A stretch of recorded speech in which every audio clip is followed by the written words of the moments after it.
Hi, welcome to learnhowtogarden.com. In today's film we're mass planting a pot for spring colour. If you're not subscribed to us at Learn How to Garden, there's a link above me right now. Click the link and pop in an email address.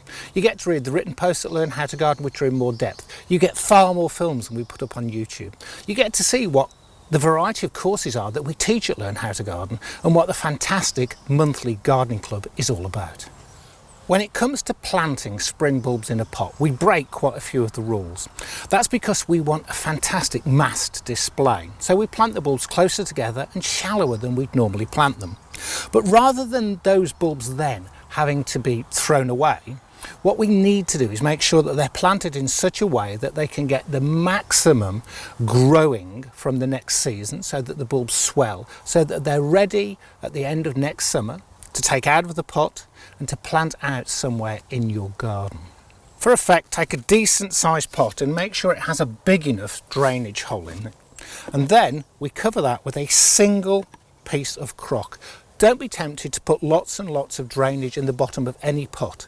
Scientifically, it just doesn't work. All it does is reduce the space that you have for your compost. So you're reducing the size of your pot. Next, you'll need some decent tulip bulbs, and tulips at this time of the year are fantastic to plant because, one, by planting them later in the season, you are reducing the chance of them getting one of the main problems that tulip gets, which is called tulip fire. And on top of that, you get them for quite a good price, because a lot of the places that you'll buy bulbs want to get rid of their stock. You know, they need to move their stock on, and that's because they're starting to sprout. But that's okay, that doesn't bother us at all. So the first thing is get some decent bulbs. Now these bulbs have all the energy inside them to be able to grow and flower, but to get them to reflower, to get them to a size where we can put them in our garden, we need to make sure that after they've flowered, the actual plant has enough energy and enough leaves growing to absorb enough nutrients from our compost to be able to swell and grow. To get our bulbs to grow as well as possible, we could use this. This is just multi-purpose compost. But if you really want to get a fantastic display and get them ready for next year, we need two specialist products. The first is made by Empathy, and it's a bulb starter, and it's a very specialised mycorrhiza. Mycorrhiza is naturally occurring fungi which increase the area that the roots can extract nutrients from. What that means is, in simple terms, that you get a much better uptake of nutrients from the available compost. The second thing is some Dale Foot compost. This is double strength compost. And what that means is, although this is a totally natural product, it's made of composted bracken and wool, there are lots of nutrients available. But because it's natural, those nutrients are released over a long period of time. And the bulbs are going to grow in this pot until mid to the end of summer, when the leaves die back. And it's really important that we keep enough nutrients available for them throughout their growing season. So we mix together our multi-purpose compost and our double strength. And by using this, we get much better results than trying to liquid feed the bulbs themselves. Now, the normal rule of thumb with any bulb is you plant it 3 times deeper. But in this pot, we're actually only going to plant this at twice the depth, so that's about there. But what we're going to do is plant these bulbs in 2 layers so that we get a massed planting.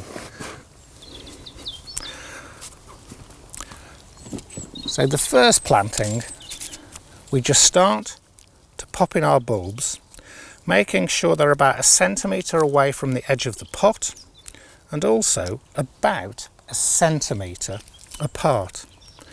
Now, when we plant these in the garden, we'll want them about 10 centimetres apart.